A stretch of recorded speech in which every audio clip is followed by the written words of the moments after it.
السلام عليكم مشاهدينا، مرحبا بكم في هذا الفيديو. نتمنى ان شاء الله كلشي يكون بخير وعلى خير وانتم كتشاهدوا هذا الفيديو ديال الكسكس اللي هو اسرع طريقه. بسم الله على بركه الله. عندي هنا كيلو ديال الكسكس. كيف ما كان خواتاتي عندكم الكسكس لا داعي نبقاو نقولوا هذا ما هذا، فهو تبارك الله بهذه الطريقه هذه كيجي رائع وما كيخسرش لينا، ما كيتعجنش لينا. بسم الله على بركه الله. ضروري تنقيه اختي، ضروري دوز يدك فيه وتشوف واش فيه شي حاجه. انا هذا عندي ديال الباكيه، يعني خويته فرغته نقيته ورديته باش ما ناخذش الوقت اكثر. وكيف ما كتلاحظوا عندي هنا الماء بارد من الروبيني، نسقي به ولا نغطي به هاد الكميه ديال الكسكس، فهو كيلو عندي هنا. وضروري اختي دوز يدك فيه باش الا فيه شي خشيش ولا شي غبره طلع الفوق.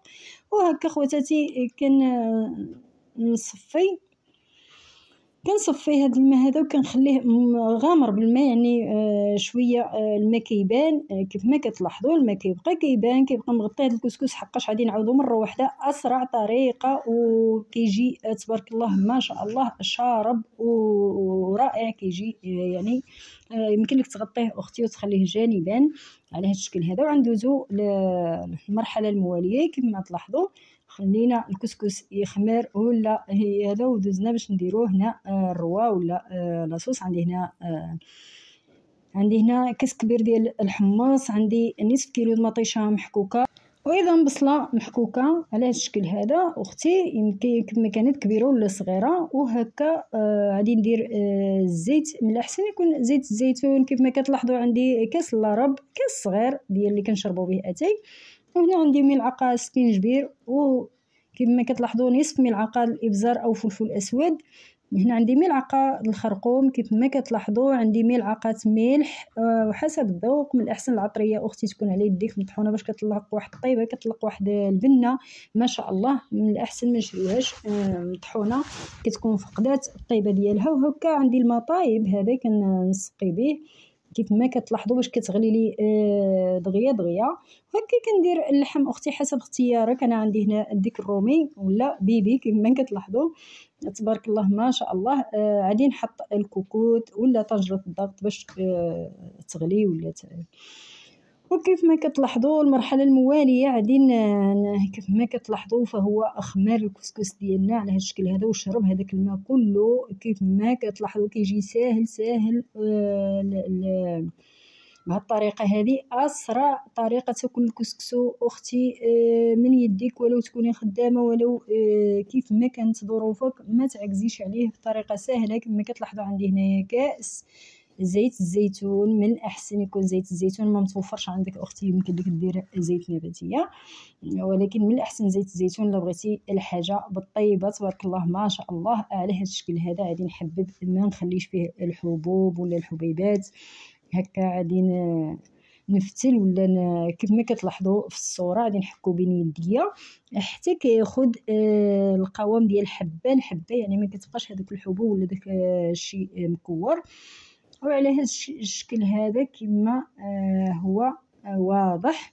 نتمنى لا فيديو ينال الاعجاب ديالكم خواتاتي. وهكا اي حبه ما ضروري كيبقى هكا، يعني كلشي مفتول، كلشي ما يكونش محبب. وكنخليه جانبا اختي. وكنجيب هاد الكسكس العجيب اللي انا كيجيني دغيا كيفور فيه هاد كيلو كامل تبارك الله. هاد كيلو تبارك الله راه يعشي لك اسره كبيره ولا يغدي لك اسره كبيره حسب الوقت المناسب. كنتي خدامه راه كتعشى به ما كتلحقش توجدو في الغداء.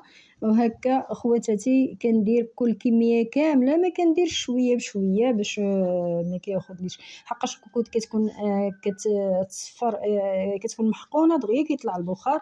كيف ما تلاحظوا معايا اخواتاتي فهي الصفاره كتكون محقونه بالنفس. غادي نحيدها وغادي نركب هاد الكميه الهائله ديال الكسكس تبارك الله ما شاء الله.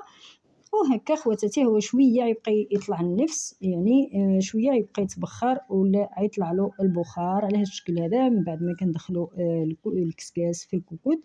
وهكا خواتاتي غادي نتسناوه بضع دقائق فقط غادي يطلع البخار. وغادي كيف ما كتشاهدوا خواتاتي هذه اسرع طريقه باش تاكلوا الكسكس من يدك. كما قلت لك ماشي راسك وليداتك ولا داعي نبقى نتسنى حتى ناكلوا يعني بطريقه. وعلى هذا الشكل هذا كان نحركو كما كتلاحظ في الكسكاس فوق البوطه، يعني ما كان حتى كنزلو ولا كان هذا. بهذه الطريقه انا الطريقه الاخرى حتى هي زوينه، ولكن هذه سريعه ما كتاخذلكش الوقت بزاف. ساعه المكانه كيكون الكسكسو ديالك واجد. وهكا خواتاتي كندير له بعد ما حركته هو كيطيب وانا كنحرك. كنجيب الملح اللي غادي تكفيني حسب ذوق اختي، وكنحركها على هذا الشكل هذا باش كتذوب ليا، وكنديرها فوق الكسكاس فوق الكسكسو في الكسكاس نيت فوق البوطه. وكنعاود نحركو مزيان مزيان باش ديك الملحه كتمشي في الكسكسو. وتبارك الله كنخليه يفور حتى كنحس به يعني طاب كيصفر اللون ديالو هكا. كنحيدو جانبا كيف ما تلاحظوا معايا ونحل. هو هذا طلع تبارك الله ما شاء الله راه كيفور، اللون ديالو رجع صفر تبارك الله بالطياب، يعني تبارك الله واجد. غادي نحيدو كيف ما كتلاحظوا نخليه جانبا، وندوز باش نديرو الخضره ولا لاصوص كيف ما تشوفوا معايا خواتاتي. كيبقى الخضره حسب اختيارك. انا مالي الدار ما كياكلوليش اللفت والقرع الخضر، غندير بطاطا، غندير جعده ولا خيزو ولا الجزر. تحيه لكاع المناطق كل وحده وكل منطقه وشنو كتسميه. وهكا هذا المكور ولا الملفوف غادي ندير القرع احمر تبارك الله ما شاء الله. من الاحسن تكون حمراء هكا وتكون عمراء. وعندي قبطه فيها ديال قزبر ومعدنوس. كيف ما كتلاحظوا الخضره نخليها مقطعه غليظه شويه على الشكل هذا. وتخزو حتى هو غادي نقطعو شرائح غلاظ باش ما كيطليتش لينا ولا باش كيبقى واقف هكا. الملفوف يمكن لك تقسميه غير على جوج اختي، ولا كان شي واحد صغير ديرو مكمول يعني عادي على هذا الشكل هذا الاحسن. وضروري تردي بالك اختي لا يكون فيه شي بخوش. وهكا القرع كنحكها مزيان بواحد الحلفه ولا شي حاجه نقيه باش القشره كيكون فيها التراب وكيكون فيها البرودوي، من الاحسن تحكيها مزيان. وهكا كنقسم على هاد الكميه هادي. ويمكن لك دير كما قلت لك اختي الخضره اللي حبيتي. هاد الفلفله هادي غادي نخليها من بعد ما غادي نطفي على الخضره كنديرها، يعني لا داعي نطيبها باش تحرر ليا لاصوص. وهكا خواتاتي غنديروا الخضره ديالنا اللي متوفره عندنا خواتاتي. هي اللحم انا عندي مازال تزيد حقاش ديك الرومي ما كيطيبش دغيا.